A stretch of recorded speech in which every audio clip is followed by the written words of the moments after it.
In today's video, I'm going to teach you how to make an arrow in Framer. By the end, you'll be able to generate a clean, customizable arrow using Framer's built-in tools, perfect for highlighting features, directing attention, or mapping flows in your designs. First, open Framer in your browser and head into a project. Any canvas will do. Give it a moment to load so all panels are visible. On the right side of the interface, look for the Agent panel. If your right sidebar is collapsed, expand it so you can see the available assistance and tools. Click Agent to open it.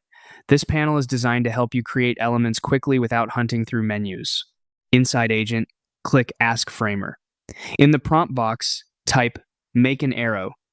Keep it simple, and direct short prompts work well here. You can always refine later.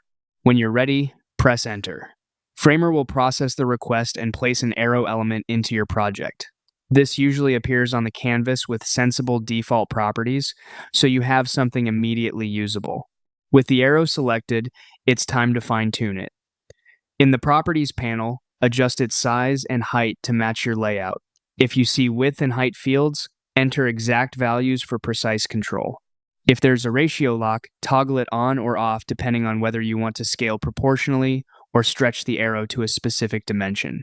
For clarity at smaller sizes, increase the stroke or line weight slightly so the arrow remains readable. To improve contrast, choose a color that stands out against your background. If your design has a defined style, align the arrow's color and thickness with that system so it feels consistent.